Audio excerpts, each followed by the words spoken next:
Alrighty, then let's get started. So today we're going to take a little bit of a step back and talk about this idea of pass by value and pass by reference, which is something that we've been using the entire time, but we've actually had no idea what's going on with those data types under the hood. And it could be causing a lot of silent bugs within your code or code not to work as expected. So today we're going to dive into the differences between assigning primitive values and assigning complex values to a variable, and how that allows us to persist app state throughout the project and share data. The important concept here is this concept of immutability, which we'll speak about many times today. But basically, we say a function is immutable if it takes in a data source and it doesn't manipulate the original data source, but it will return a new instance with the manipulated changes. Whereas a mutable function is a function that takes in a piece of data and will actually modify the data that you passed into that function. So as a quick example, we'll go into visuals in a minute, but the slice function is immutable. It returns a brand new array that has the values between the start and end index that you specified. But push is a mutable method. It will operate on the array that you called push on. So before we get into all of those examples, as always, do you have any questions about anything from yesterday or any of those problems? So what's the magic keyword that allows us to operate on the piece of data that has called the method? How do we know what the value of this will be? It's whatever precedes it. It's whatever piece of data is actually calling that function when the function lives on that piece of data and you access it with the dot or bracket notation. That's whatever is directly to the left of that. That's the object that's calling that function. So real quickly, we have some ideas up here on how to make a $1 trillion app inside of REPL called Facebook. To get started, we need a way to represent a user. And we say that our use case here is that the user needs to have a name. It needs to have the ability to have a status that it can change, and we want to share that status with other people. Anybody have any ideas on how we can achieve this functionality? What would that user look like? An object with a key for the name and a key for the status. Okay, so you mean something like this? Yeah. And something like this? Okay, so we'll put placeholders here. What's something we could do to give this user object the ability to update its own status when we call that thing? What is that thing? What should it be? Function. Okay, but in this case, it's not just a function, it's a special function, a method, which means that it's a function that lives on an object. So how can I put a method inside of here? Ooh. Let's have it called change status. What do I do? Or set status.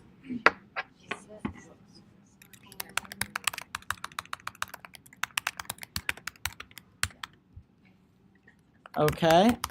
And is this going to take in a piece of data? Yeah, it's going to take in something that will resemble the new status, right? So I can clarify that this function is taking in an argument that we'll call new status. Now, what can I do inside of this method?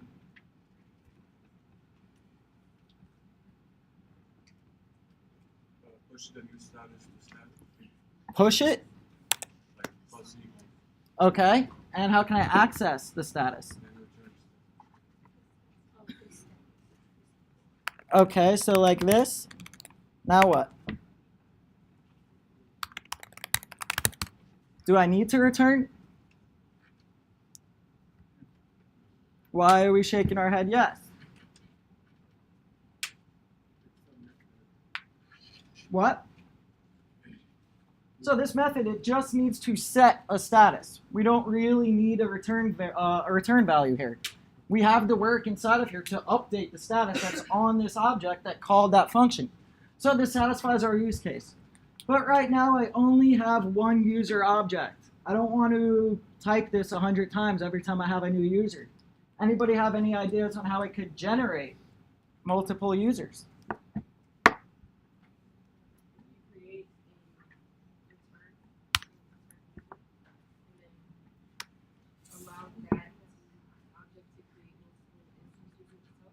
One more time, a little louder. So like you have it set up, right? This is the way that you want it to return each time you create an instance. Yes. So if you create return user, right? What do you mean? I mean, so like within the function, within the object. Like this? Right. Now when we call user, right, or name user.1 or user2 or whatever. So to return a value, I need a function. I need a function that's going to create these users and then return those users. So the return isn't going to live on the object, but rather I need to wrap this object or this template of a user in some function. So let's make a function called sign up. And because our users start with a name, I should probably take in a name that we will initialize that user to. So in here, we're going to create a new user object. And really, I want to initialize the name to the name they just gave me. How can I do that?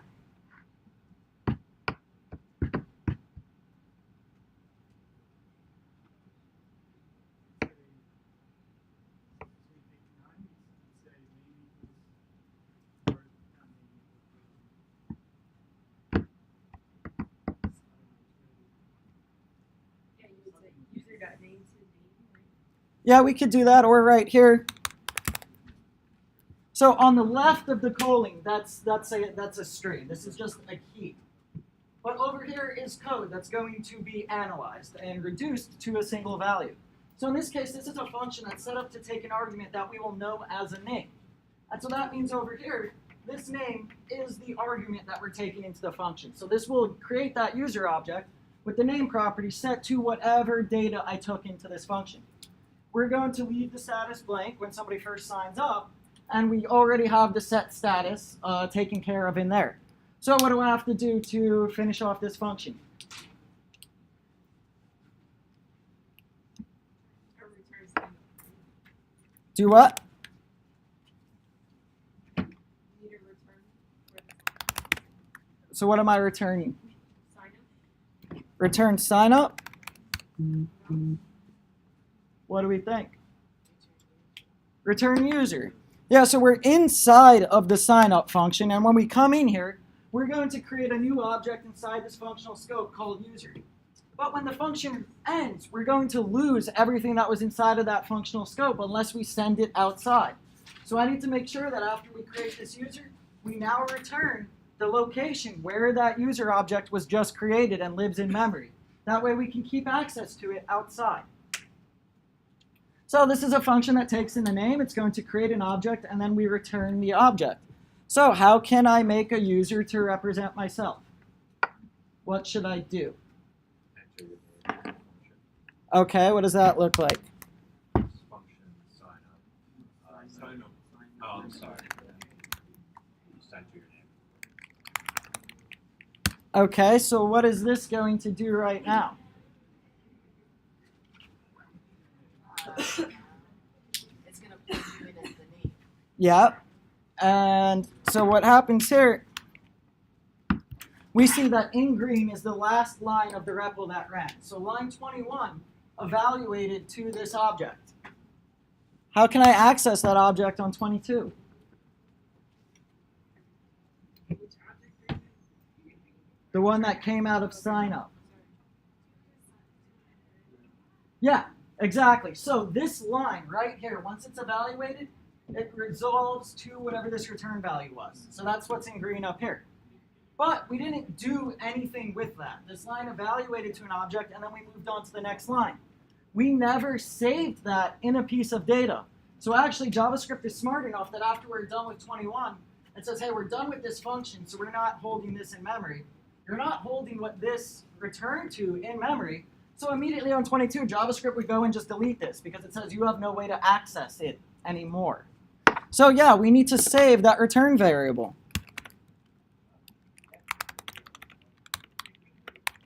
And so now on 22, how can I access the name of that function? I mean, object. And actually, how can I set the status?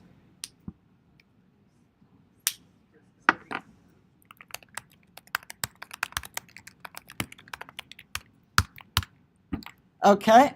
So why do we have in green over here undefined? What is that? Because it hasn't been defined in that section that you're looking for. Would it be in this section? No. Yeah, so what is the green up here? What is this coming from? The new status. Yes, so this green line here is whatever the final line evaluated to. So when we came in here, we did go into the set status function, and we did update the status, but what did this function return? It returned nothing. Why? Because I don't have a return keyword there, so it automatically returns undefined. Which means even though we did this work when we went into the function, this line didn't evaluate to anything. That line evaluated to undefined. So that's all that it's showing me up here. So what would you have? Where would you put the return to define it? Well, I don't actually need to return anything out of this function. That's why it's kind of a trick question. I'm just asking if you know what that green is and why. Oh, just for instance over here, what will I see if I run this code now? Yeah, so the result of calling set status resolved to 10. So this line is really 10 after evaluation. So we just see in green whatever the last line evaluated to.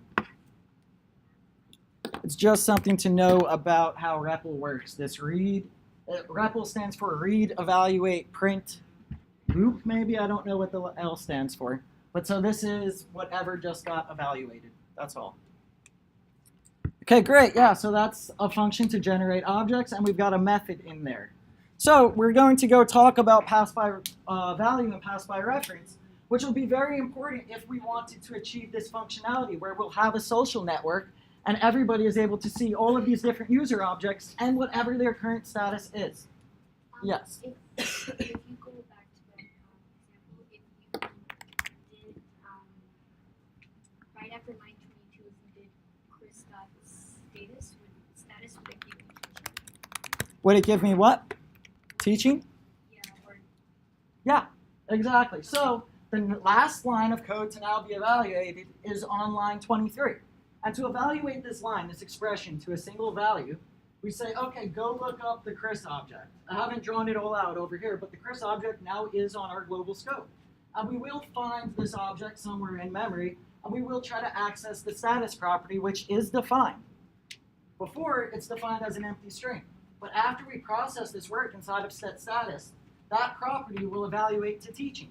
So if I run this, we are able to access the Chris object, we are able to go down to that status property, and we are able to get its value at teaching. Good question. Does that all make sense? Cool.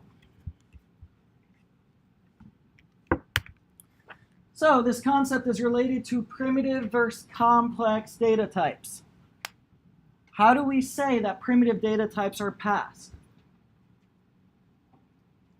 Haven't spoken about it yet, but the title of this lecture. Let. How's it pass? They pass by value, which means at the time that we set a variable to a primitive data type, we're going to evaluate it to a single value and then set that value on that variable. And it has nothing to do with any other variables. It's just whatever that line evaluated to. That'll make more sense in a minute. Whereas complex data types, they save a memory reference. So complex variables are actually references. They're not just a single standalone value. And this is all related to when we assign these data types into variables. And it's really important for when we pass values into functions.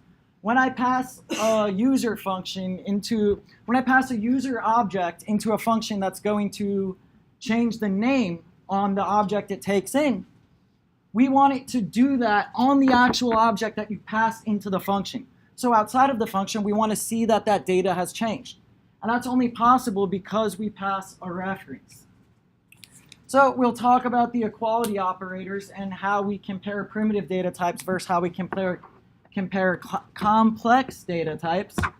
quick review from yesterday. What does the equality operator evaluate when we're comparing two complex data types?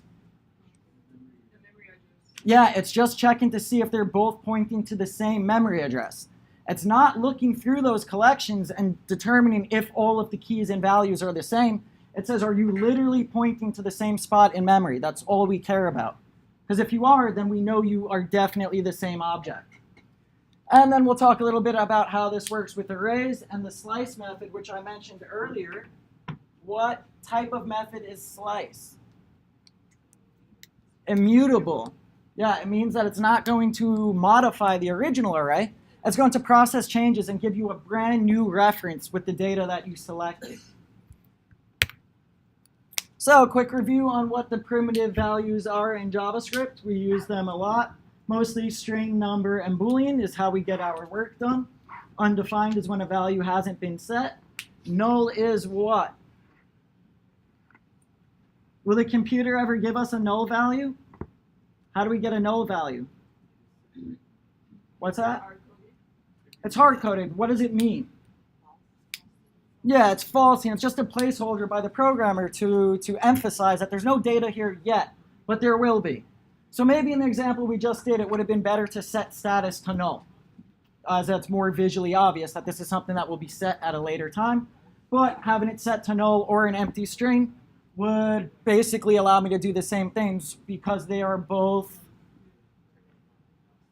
primitive values, but more so they're both falsy. Yeah, if I wanted to know if a status was set, I can check the truthiness. And whether it's null or an empty string, the code would work exactly the same. Symbols we don't care about. And then complex values, we've got objects, which is pretty much everything in JavaScript actually under the hood. But objects here, we're referring to the objects of the key value pairs that we write ourselves. And arrays, which are actually coded as objects under the hood.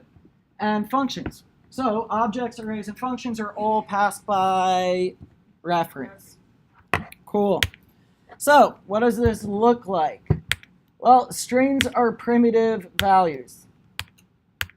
So let's step through what happens on the scope here. On line 2, we create space and memory for something called British City, which I'm just going to abbreviate as BC. This is done as soon as we start processing this line. We see this assignment operator. It looks at the name of the variable and says, okay, I need some space for something called BC. It's going to take the value of whatever this whole side of the operation resolves to.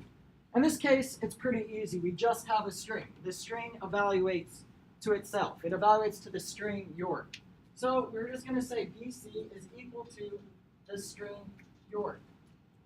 Now we go to set up American City, which I'm abbreviating again as AC. And it's going to be the result of whatever this entire expression evaluated to. So to evaluate that, we say, let's say, do we have British City in memory? And we do. It's on the global scope. And British City is equal to the string value York. So right here, we don't actually plug in like a reference to that value. We say British City is actually equal to York. So York, you can imagine, if this line looks exactly the same as this after we look up that variable. You say British City is currently the value York. So the value York is going on to American City.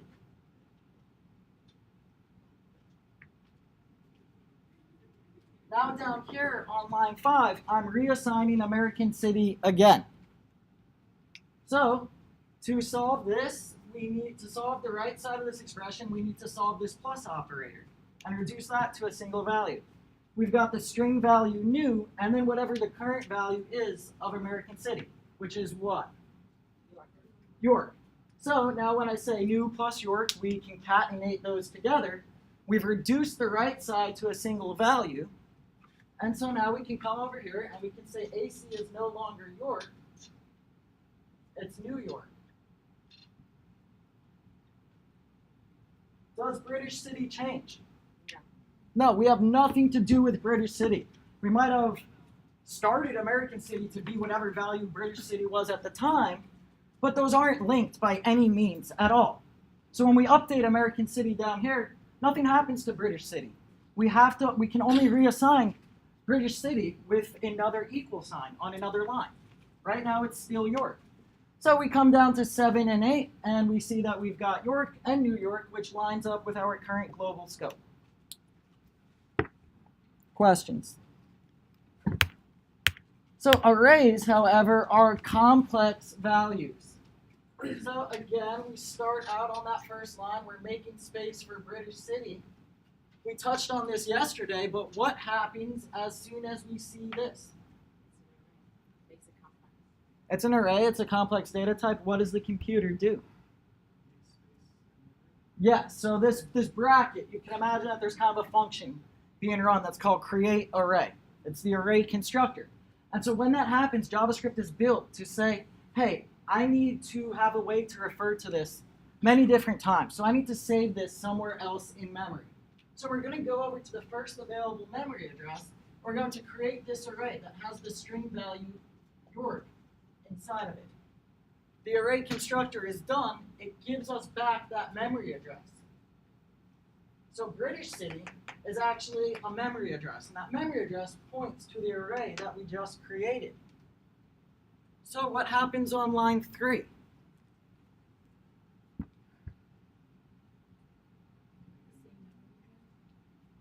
Yeah, so we need to make space for something called AC. We say AC is equal to whatever BC currently is. So it takes kind of like occupies the same memory spot. Yeah, so right now, British City, the variable itself, is a pointer. It's a reference to a memory address. So we're going to make American City take that same memory address. So right now, American City and British City are both pointing to memory address 0. Now on line 5, we say let's go to American City, whatever it is, and let's call this unshift method. So what happens at the start is we look up what is American City. We check on the global scope and we see that it's a memory address, so we can pull that in. So now that we're accessing this memory address, we try to access this unshift method. And when we created this object, JavaScript, this array, JavaScript is nice enough to go and populate it with a bunch of methods that do stuff for us. So we are actually able to access this unshift function. That unshift function inside of it, it's going to use the this keyword, and it's going to refer to itself and take out whatever is at the 0th index. So we come over here, and we erase that. We now have an empty array at memory address 0. Have I changed anything on my global scope? So what does that mean when I go to log out British City? What will we see?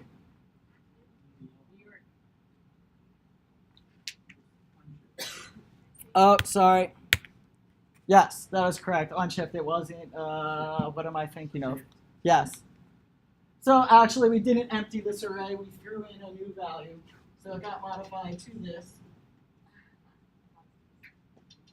And now on line 7, to evaluate this, we say, what is British City? It's memory address 0. So we go and we grab this data structure, and that's the data structure we give to console log.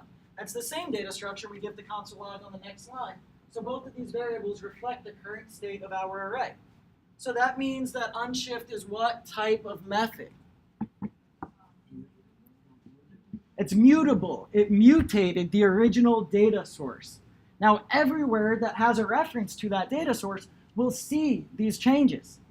An American City and British City both have references to memory address 0, and the unshift method modified the array that lived at address 0. So we see that on 7 and 8, we now have an array with new and York in it. Does that make sense? So why do these values behave differently? You'll be able to answer that at the end of this lesson. When you assign a primitive value to a variable, the variable stores a copy of that value. It's kind of confusing semantics here because you kind of want to think that these are also copies, but they're references. So when I say copy, I mean it literally just holds a primitive data type as its value. So first is set to the number 20. You can imagine that somewhere in JavaScript we have definitions for different numbers. So this is a copy of whatever the value 20 is to the bytecode. Doesn't make too much sense. We just have to know first is equal to a single value 20. It has nothing to do with anything else. On line 5, we now say, okay, let's go access whatever that thing is on line 4, and we're just going to reassign it to whatever this expression evaluates to. So we completely remove that, and first is now equal to 3. And now we go and we do the same thing. We've got second equal to 30.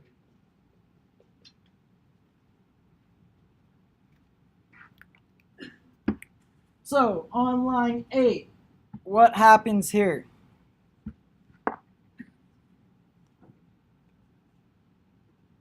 Second would be 31. Yeah, so this is kind of tricky because that looks kind of like the opposite of what we're talking about. It looks like it's actually modifying the thing that's there. But that's because that's shorthand syntax for basically saying second is equal to second plus 1. These two lines of code are exactly the same, and that's what's happening here. So to do what happens on line 8, we're saying, hey, what is second? Second is currently 30. 30 plus 1 is 31. So second is now 31.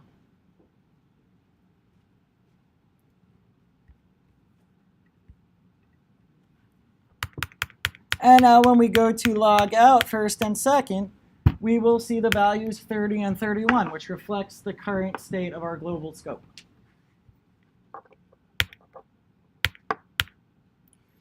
Now, what about in this case? We're starting off first at 20. And now we say second is equal to first. So what is happening on line 2? Now they're occupying the same reference. I'm sorry? Now they're occupying the same reference. Or they're both pointing to the same reference. So as soon as we're on the left side of this expression, we say, now we're going to make some space for something called second.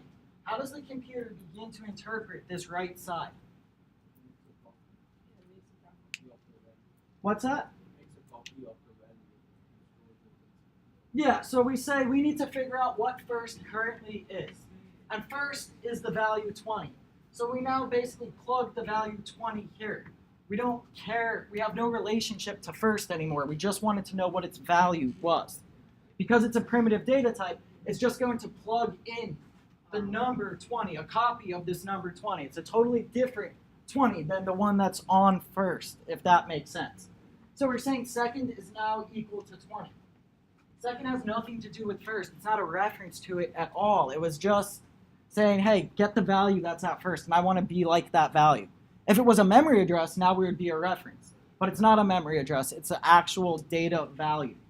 So on line 4, we say, hey, second is now equal to second plus 1. So what will my global scope look like? I'm sorry, what is first?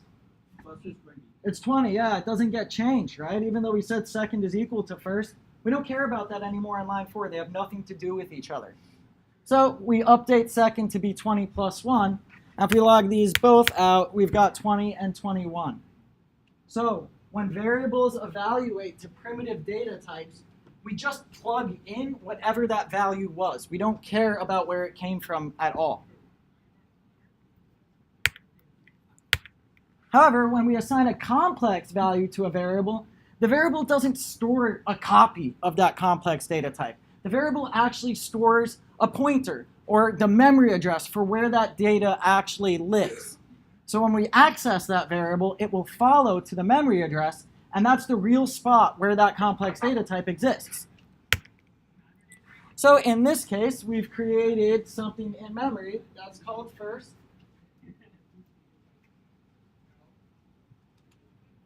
And because we create an array, it goes and creates the first spot in memory, an array that holds copies of the values 10 and 20. Because again, in these spots, we're basically saying, hey, the 0th index is just equal to the value 10. And the first index is just equal to the value 20. When we get to more complex examples in a little bit, we'll see that inside of the array and inside of the object, we can also store references. But right now, we just have values inside of this array. One-time shot with values. On line 8, we access the push method of first. So we look at the variable first. We see that it's actually pointing to memory address 0. So at memory address 0, we'll find this array. And we'll see that JavaScript's nice enough to give us this push method for free. And we can invoke that with the value 30, and that will update the memory address, because push is what type of method? Mutable, yes. It mutates the original data set. So now when I log out first, we say what is first? It's the reference at 0. So let's go see what 0 currently looks like.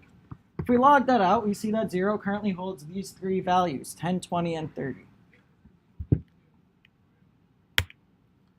So another example here, right off the bat, I don't know what the next point is, but if I wrote first triple equals second, what would it say? Why? They don't share the same reference. Yeah, so in both cases here, we created new arrays. So at memory address 1 and 0, we do hold arrays with the values 10 and 20 inside of it, but their values are not the same. Those variables point to different memory addresses. They're not equal. And now when we say second.push 30, we're going to go update memory address 1 and push in the value 30. And if I log out first, what will we see inside of first? Yeah. But second holds 30. So the push method only modified the memory address that was at memory address 1. What keyword do we think is inside of that push method that allowed it to know where in memory it exists and what to update? Say that again?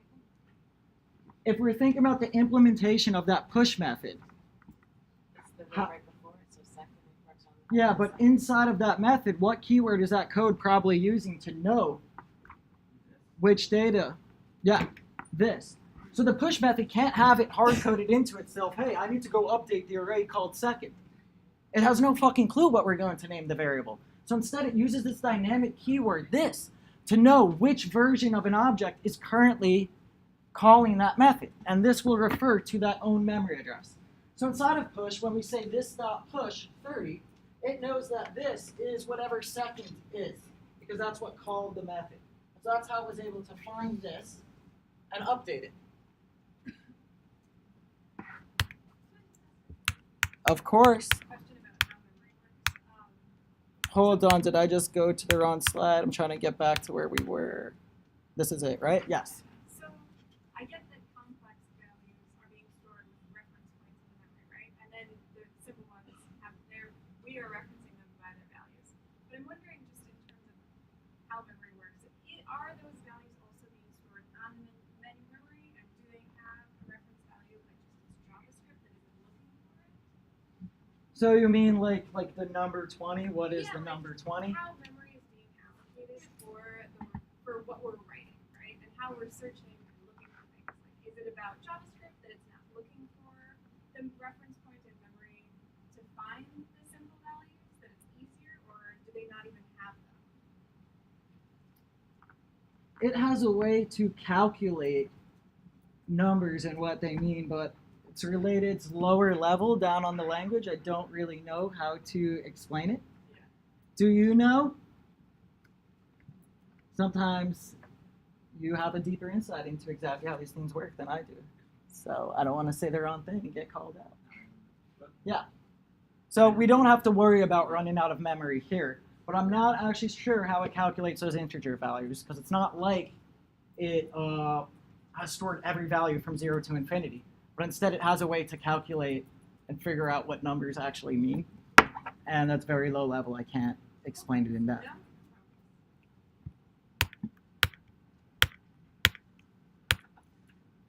So, changing it up a bit, in this case, we've got first that memory address at 0. Looks like this. What happens on line 3?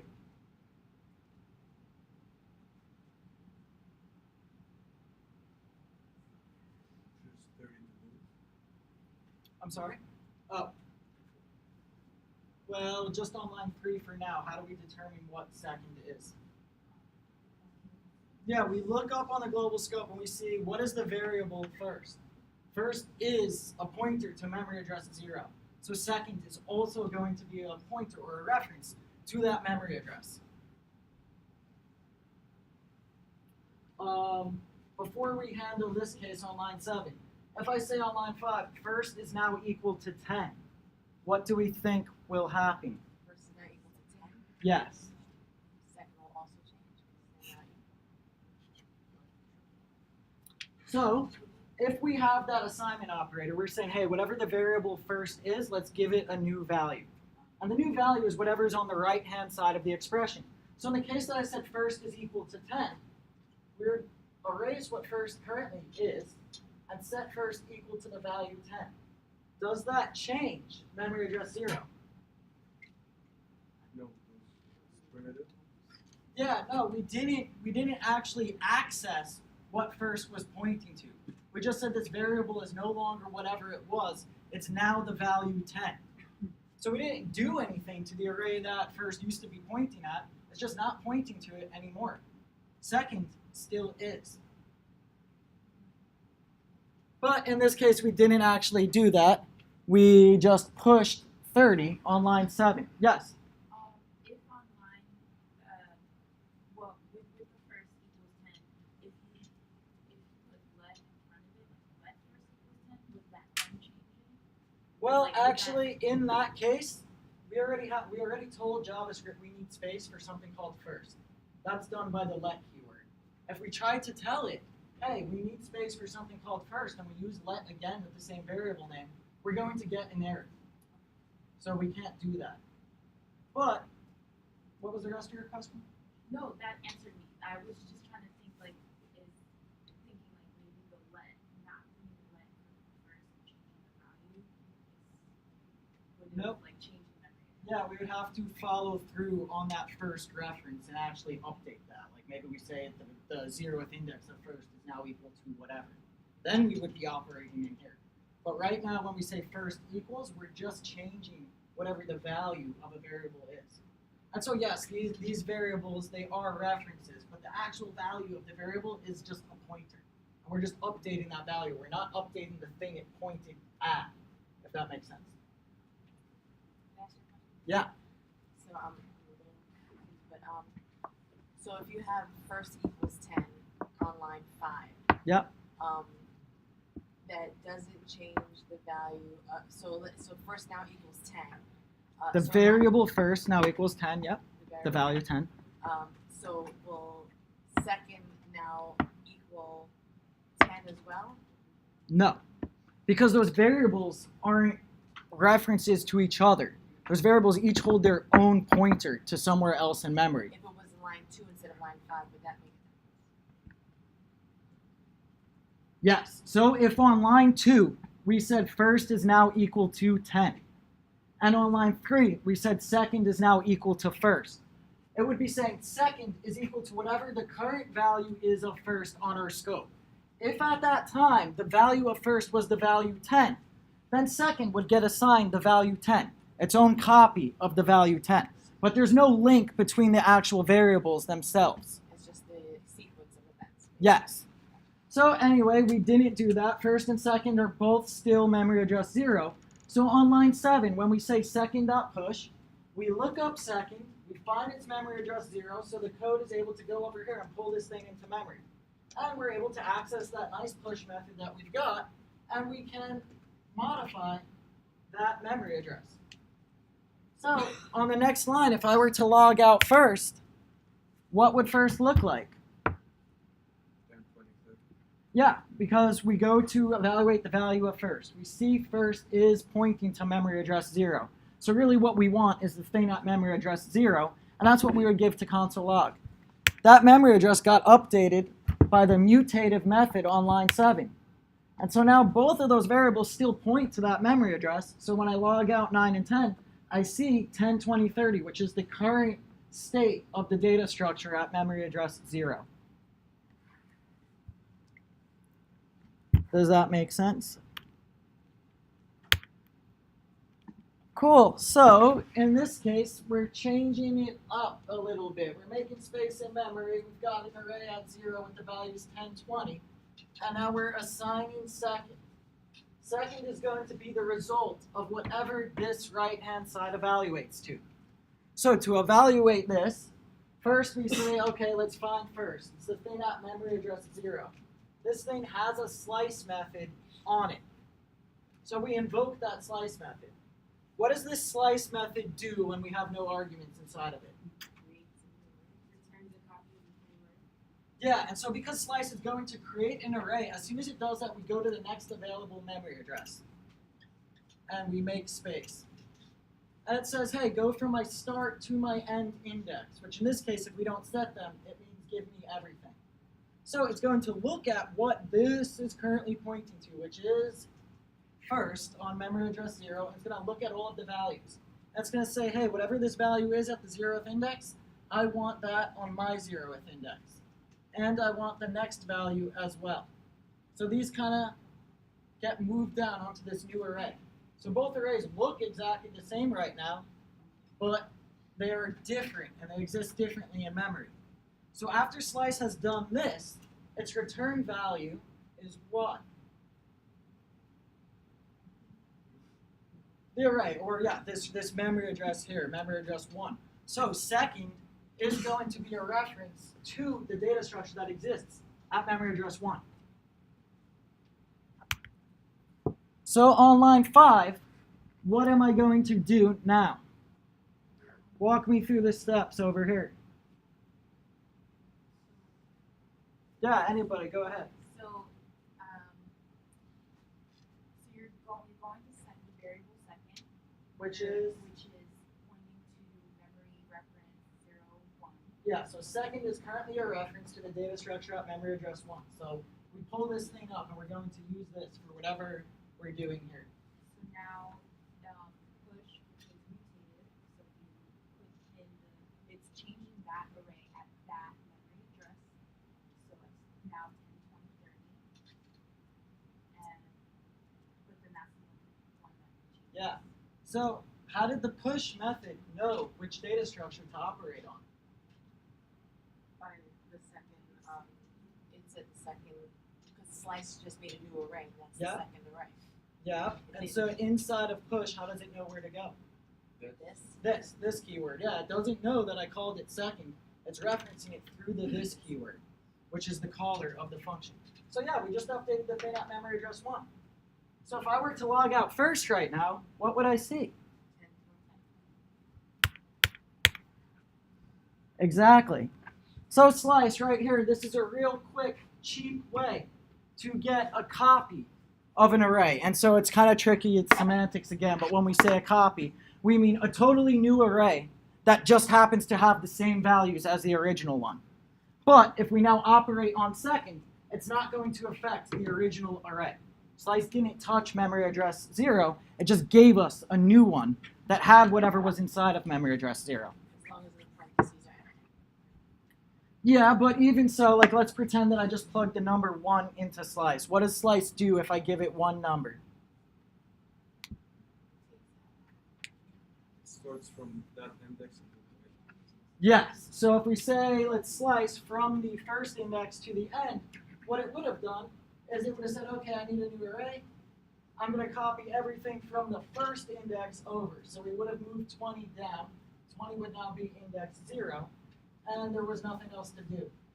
So in that case, when I now call push 30, what would this look like? Yeah. But that's what I meant, that it doesn't, when you put something into the parentheses, it doesn't produce an identical array. Yes, correct. It won't be identical anymore, but the main takeaway is that no matter what, totally new array. But yes, you're entirely correct. Can I ask a question? Yeah. So I get that when first and second are both 10 and 20, you set them triple equal, you're going to get false because they're at different places in the memory. Okay. But if you set x equal to 10, let x equal 10, let y equal 10, set them both triple equal, you're going to get true. Yes. And they're both also at different places in the memory. Don't worry about memory at all with values. We don't actually care where the number 10 and 20 live. We don't even know. We just know that when we compare primitive data types, it's checking to see if their evaluations evaluate to the same value. And so the number 10 evaluates to the same as the number 10. So yes, it compares primitive data types a little bit differently than how it compares complex data types.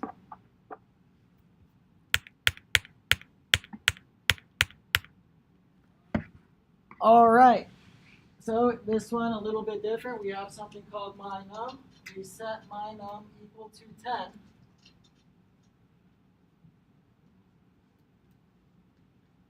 Can somebody tell me where we think adds 20 lives?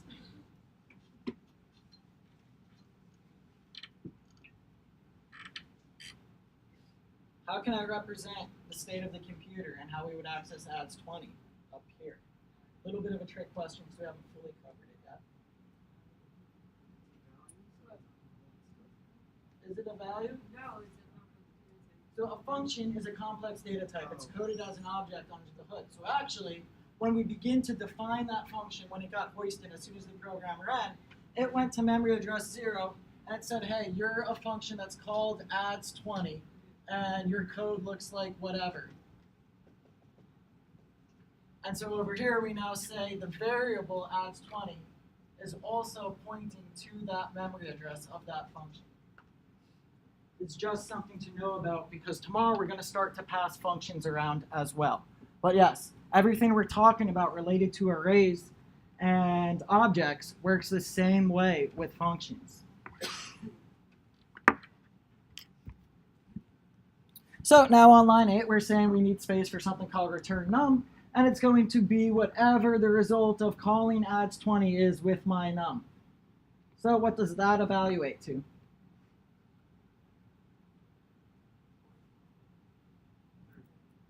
30, yeah. So over here, before we call adds 20, we need to resolve this to a single value. In this case, my num evaluates to the value 10.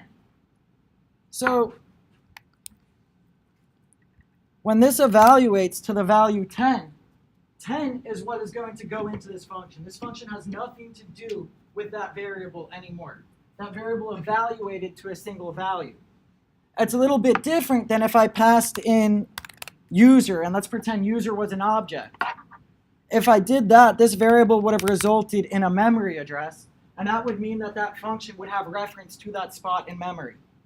We'll see examples of that in a little bit, but the important thing to know is that if it's primitive data type, we're going to evaluate it to the value 10 right here, and the value 10 will come in here. It has nothing to do with that variable anymore.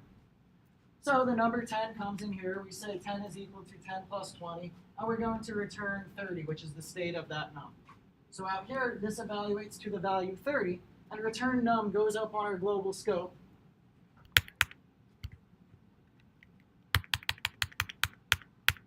With the value 30, so it logged out 10 and 30. So passing complex values. Just spoke about this real quick. But we've got my array.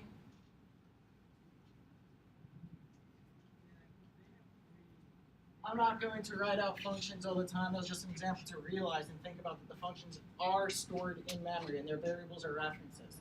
So anyway, in this case, we make this array at memory address 0. It holds the value 10. And my array is equal to memory address 0. So down here, which I just visualized, what does this evaluate to? Okay, sorry, not the entire result of this function, but inside of here, what does my array evaluate to? What is my array? Yeah, so on the global scope, what is this variable currently? Yeah, it's a pointer. It's a pointer to where my array actually lives. So we're going to give that reference to this function. So this function will know that the keyword array here is referring to the data structure that lives at memory address 0, because that's where my array was currently pointing. So now when we're saying go to memory address 0 and push in 20, it will come over here. It will update memory address 0 to hold 10 and 20. And it's going to return array. What is array over here? My array is 20 for 10 to Yeah, so not what does it look like, but that variable inside of this function, what is it? And 20. Array. Or it's whatever this was, which is a pointer, yeah. So memory address 0 came in here, and we returned a pointer to that. So returned array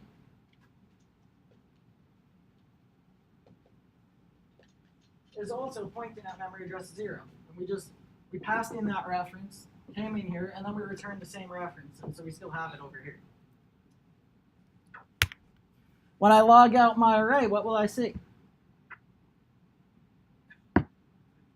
What about if I log out returned array? Yeah, why?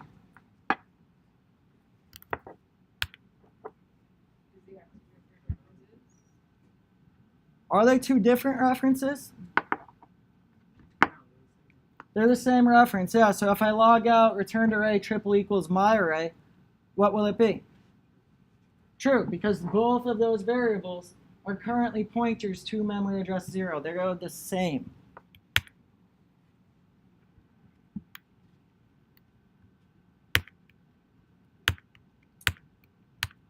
What about this one? Why? Not the same reference. Why are they not the same? They're two separate arrays. Yeah, how did we make two separate arrays? We had let array 1. Yeah, so really it's because we straight up constructed new array on each line. And so we got back memory address 0 to hold 1, 2, 3 as array 1.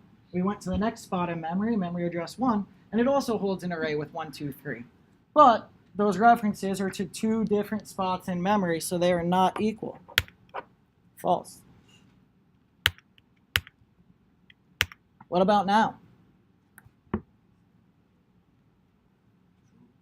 True, yeah. So on line 3, we construct this array. We get the reference of where this thing lives. And so we say, hey, array 1 is now equal to memory address 0. On line 4, we're saying array 2 is equal to whatever array 1 currently is. Well, array 1 is currently a pointer to memory address 0, so array 2 is also going to point to address 0. So when we evaluate this here, we see memory address 0 is equal to memory address 0. They are the same.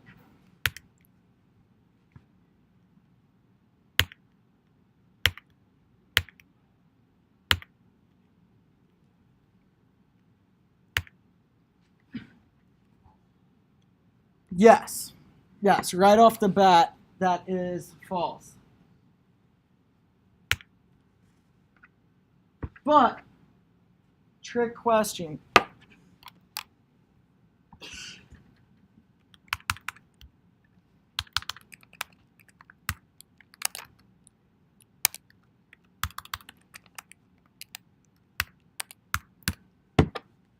What do we think line 10 would be?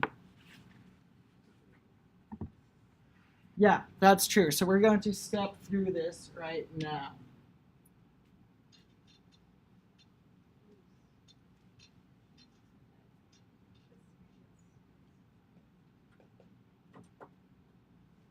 So we create array 1. To start creating array 1, we make space in memory, and we say, hey, the 0th index is equal to the value 1. But the second index, we're creating another array. So we actually go in memory, and we say memory address 1 is now an array that holds the values 2 and 3. We just created this array right here. So the result of creating that array is a reference to where that array actually lives. So the first index of this array we're creating is a pointer to another array that lives somewhere else in memory.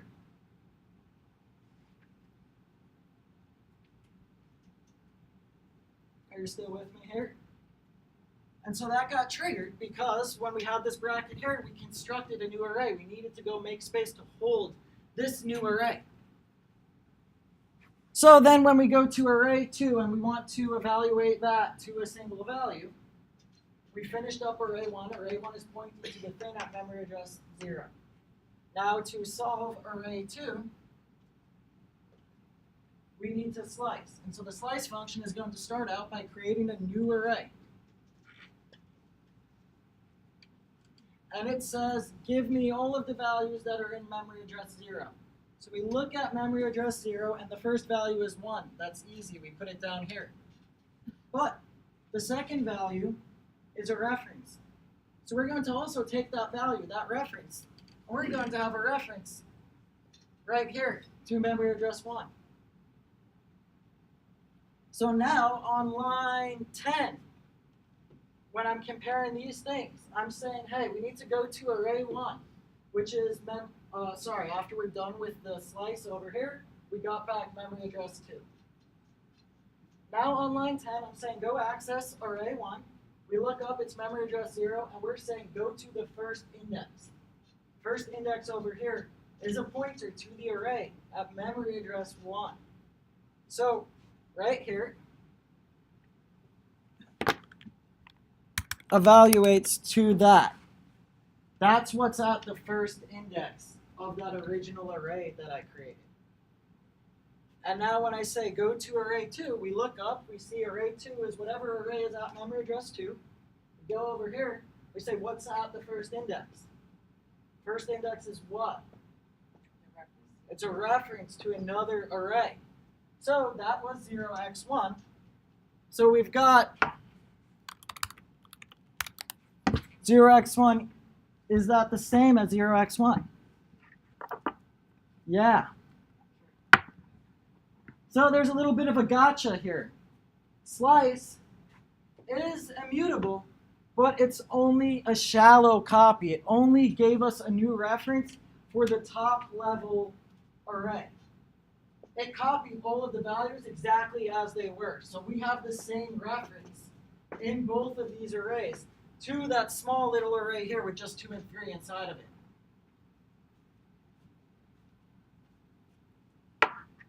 So that's something to keep in mind. It'll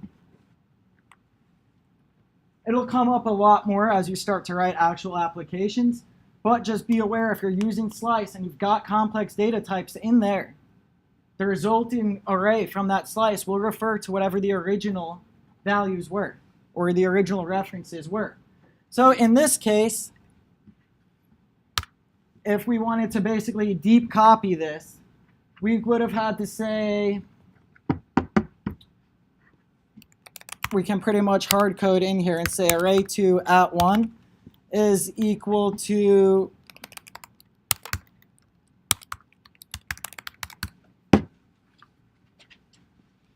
so in this case, I know that we have an array at that first index, and I know that the slice function didn't give me a new reference.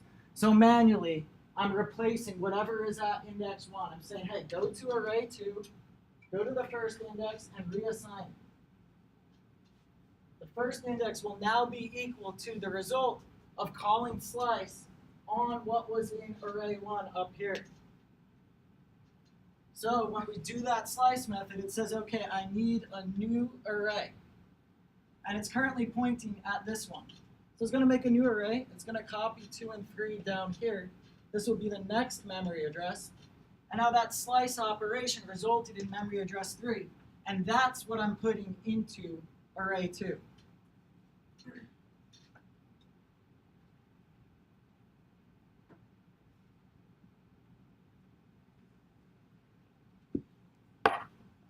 So main takeaway, slice is what type of method? And what type of copy does it do? A shallow copy. It's not a deep copy. It's not going to give us new references to everything inside of the array. It's going to give us a new reference to the top level array.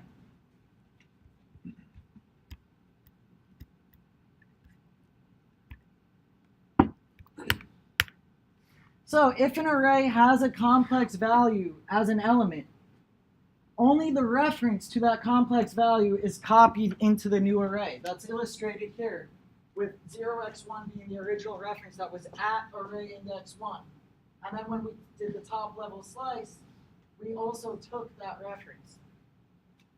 So that's why we say slice makes a shallow copy of an array. It doesn't make new copies of any single complex data type that's in that array. Only the top level. So in this case, we made a copy of array 1. And then we said go to the element at the first index of array 1 and push in 4. If I log out or the element that's at index 1 of array 2, what would I see? Yeah. And that's because array 2 is holding a reference to memory address 1. And on line 10, we accessed the first index, which was memory address 1, and we said go push into that. So we pushed in the value 4. And now when we go access the first index of array 2, that's currently pointing to memory address 1. So when we go to memory address 1, this is the current state of the array that was there.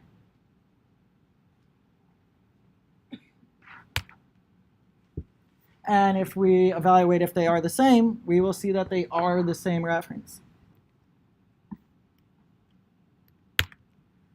Cool. What's the difference between primitive and complex data types? I'm sorry?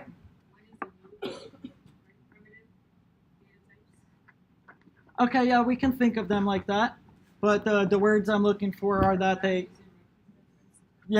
passed by value. At the time that we evaluate to a primitive data type, it's a one-shot deal. We take whatever that value was, and that variable is now that value. It doesn't touch anything else. But a complex data type, the variable isn't actually holding the final state of that data type. The variable is actually holding a pointer to where that data type lives. And so this enables us to have multiple variables to refer to the same spot in memory so that we can keep state throughout an application. So as I mentioned a little bit yesterday, if we had a social media like Facebook, we have these user objects for every person that ever signs up. And they exist in one spot in memory. But our code needs to refer to them in different ways. We need to know who the logged in user is. We need to know who your first friend is. And all of those variables are going to be references to the final resting place of the user, but it allows us to access it in many different places and persist that state. So this is really important. It's applied when we assign values to variables. If the thing that we're evaluating evaluates to a primitive data type, good, we get a value, we set that as the variable. But if it's a complex data type, we set the variable equal to a pointer to the final resting place of that complex data type. So this is extremely useful for when we pass values into functions, which I'll demonstrate in a second with a real-life example to try to solidify this a little bit better and why it's useful. What's the takeaway with equality operators? How do we evaluate primitive data types? When are they the same? Yeah, if the values are the same, or the numbers or the strings have the exact same characters in them. But when I'm looking at variables that are complex data types, how do we evaluate if they are the same? We look at the memory address. We don't look what's actually inside of the memory address. We just say, hey, are you both pointing to the same spot? And what is slice? What is unique about slice? Why is it useful? It makes a shallow copy, and it's what type of method? Yeah, immutable. I mean, it doesn't modify the original array. But what's the gotcha about slice? What does it mean that it's a shallow copy? It doesn't replicate complex elements within that array. Yeah, it's only going to take whatever the values currently are and put those values in a new array. So if a value was a reference, you've got the same reference in your new array. Any questions? Does that make a little bit more sense than yesterday, running through it in 5 minutes? But do you see why this is kind of an important concept? Like, this is all related to those methods when we're passing things around yesterday and the this keyword. But I'm not exactly sure how to talk to you about it without explaining this first. So I hope that this helped regenerate some confidence that we might have lost yesterday. So real quickly, not too long, we've already got a method here to sign up a user. And we set a status. Let's just make another user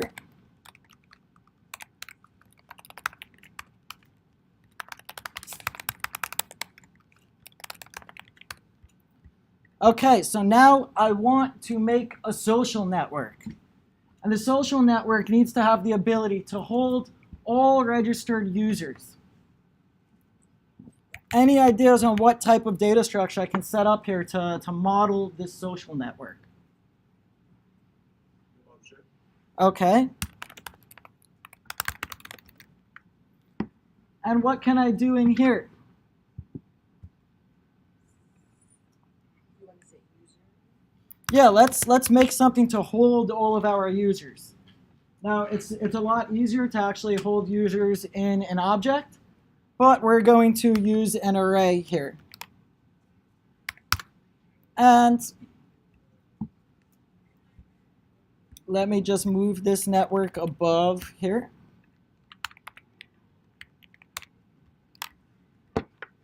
We're going to say now, when we sign up a user, I also want to put them in my network. So what can I do? How can I improve this sign up method?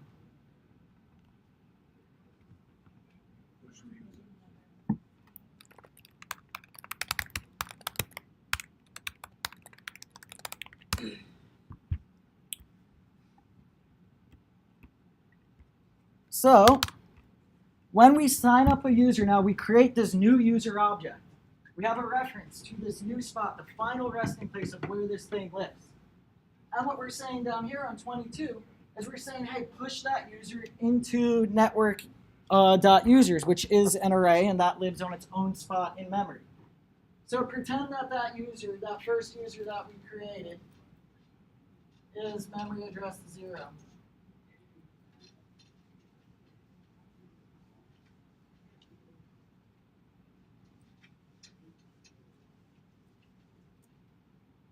And to simplify it a little bit, I'm just going to say network is right here. And it's got this users array. What is going to go inside of this array as soon as I sign up that first user? I'm sorry? Their name. So not their name. We've created user. This variable is a complex data type. It's an object. Now down here, I'm going to push whatever that variable is. Into the user's array. Exactly. So what am I going to write right here?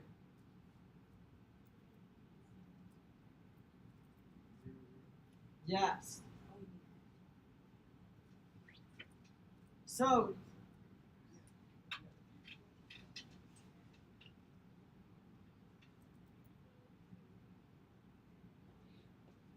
we created this user. It lives at memory address 0. We just created it.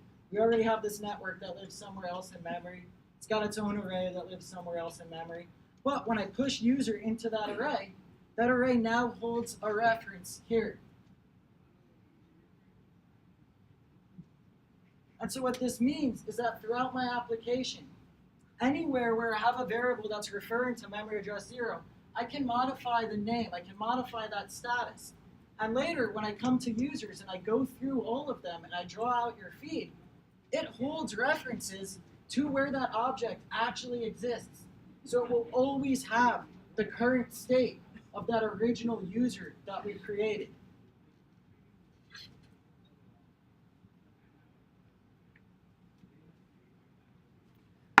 So we could improve functionality here. We could do something where we let the users hold an array of friends.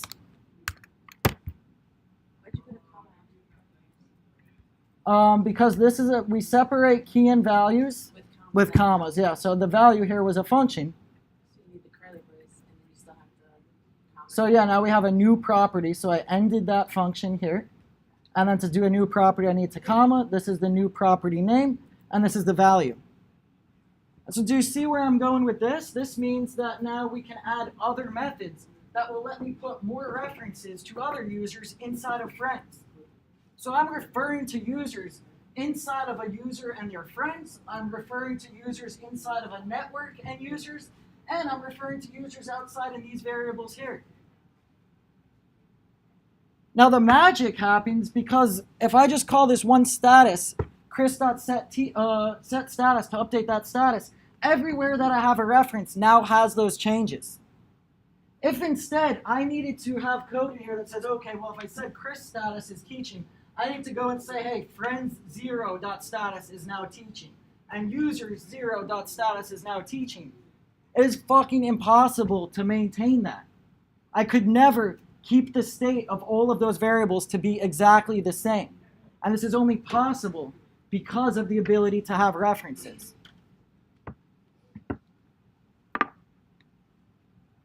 So that's something to keep in mind, a little bit of how these references work in real life and allow us to have lots of different code that can persist a state and be maintained everywhere.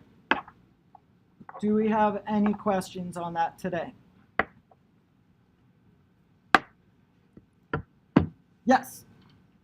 After friends or up in the network object, you chose an array and you were going to add each of them to that array, friends, all those objects. Yes. In general, do you think it's easier to do that with an array, or would you normally No. Okay, so we'll cover this real quickly. But arrays suck, right? Imagine I've got this array that has 100 users inside of that array.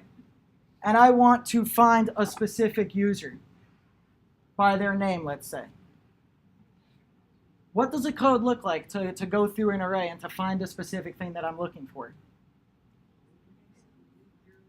Yeah, I have to loop through that array. I have to pull out every user, and I have to say, hey, is username equal to the name that I'm looking for? So in the worst case, we measure code based off of the worst possible run case. In the case that I have 100 users, and you ask me to find a user, in the worst case, I'm looking for the very last user. And this means that I went and I checked 99 users and performed 99 operations that did nothing for me. So arrays are not actually the best way to store large collections of data, because objects have this special ability that you might remember we had a phone book.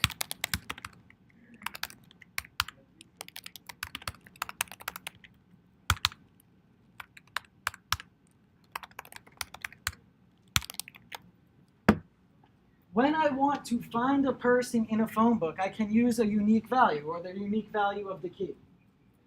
And if I put in 631, it doesn't matter if this object literally holds 1 billion phone numbers. Because I know the exact key, JavaScript knows exactly where to go, and this happens instantaneously. We can instantly pull up whatever this value is. So we don't have to loop through an array of phone numbers and say, hey, where's the phone number I'm looking for? We instantly find it. This is called constant time. How we measure, this is a little bit that you'll talk about at like the full stack admissions assessment. They'll teach you a little bit about it during the interview. But basically we have this idea called O notation. And we measure how long functions take to run by writing out the O notation. And so an object lookup, we say, is O of 1. It's constant. But when we're describing the ability to loop through an array, we say that our worst case is going to take n operations, where n is equal to the amount of phone numbers in my array, or the amount of users inside of my array. So to find something in an array takes me O of n time. I may possibly have to look at every single thing inside of that array. But with an object, doesn't matter how big that object is, I instantly can find it. So the real implementation of this social network would be that my users would actually be an array where I can access each user object by a unique value. Now, unfortunately, with Facebook, there are probably thousands of people that have the same exact name as you. So name is not a good way for us to uniquely hold all of these users. Because if you sign up as Tom Smith, and I say, okay, Tom Smith is now equal to an object where his age is 21, and now somebody else comes and signs up to the network, and I say, users, Tom Smith is now equal to my new user, we're going to completely overwrite this guy here, and we're going to lose whoever the first Tom Smith was. So that's not a good way to reliably store everybody separately. So instead, what happens when we create an object is that when we put it into a database, we're going to get a numeric ID for however your database counts the amount of things that are stored in it. We can pretend this is the 1 billionth user, and he is the only one that has this ID. So instead, I can store in my user's object, I can store user objects by an ID. And now if you Facebook message me, I have your user object, I see your ID, I'm able to go look you up immediately on this directory. And I don't have to loop through all billion users. If Facebook coded things like an array, it would be the slowest thing you've ever used. Instead, it's fast because this is called a hash. An object that stores things by unique key value indexes to represent something in real life, a way to uniquely separate values, we can access in O of 1 time. And so objects are better for storing large amounts of data that you want to access instantaneously. Is it hash? It's called a hash, yeah. It's basically just using an object in this sort of way, where we're going to have unique values. So an array really only makes sense if there's a reason you need to be ordered. But I don't actually care about the order of my users. I just need to be able to pull them up instantly, so I don't need to hold them in an array. So that's a great question. That's something to keep in mind. You will learn a lot more about O of n notation.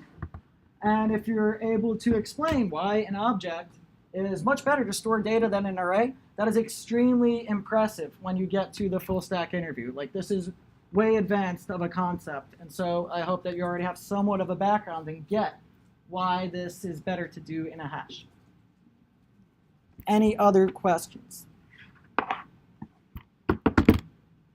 All right, 5-minute break. We'll open up workshop and get started.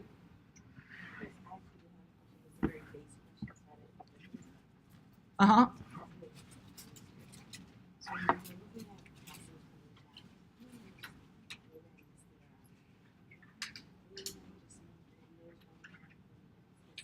It doesn't. It doesn't. So right here, you said, what is the current value of my num? My num is 10. So we're not actually passing that variable into the house function. We're passing what that variable resulted. So my num was the value 10. So in here, num is going to be the value 10. So num recognizes an actual number. Yes. Automatically. Yes. It's just built the in. number 10. Yes. So in here we're saying num is now equal to num plus 20. Because num was 10, 10 plus 20 is 30. And that's only when that's delineating the value. Yeah, just that's just how primitive data types work. So it gets evaluated right here to the number 10. Well, the curly brackets here is just the syntax for writing the function and showing that Because that what if there recipe. was another number, if you had another let blah blah blah, it would just do whatever is the closest, like whatever proceeded immediately. Yeah, if we wanted to have another number in here, we gotta call it a different variable. If we call it num, we're just gonna overwrite the num that they gave us. We're not gonna know which num they gave us. And this is the plus.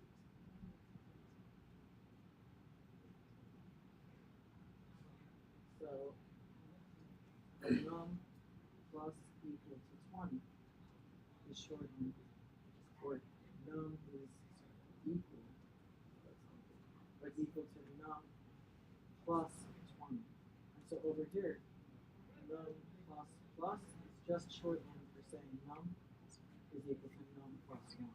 Exactly. Yeah, so do whatever is more comfortable to you. If you like this better, the explicit explanation of what's happening, write your code like that. There's no difference between those two. No problem. So, yes, with this, did I have to put something in name? Or could I put it empty string as a placeholder? Oh, That's probably true. so do you have the test case open?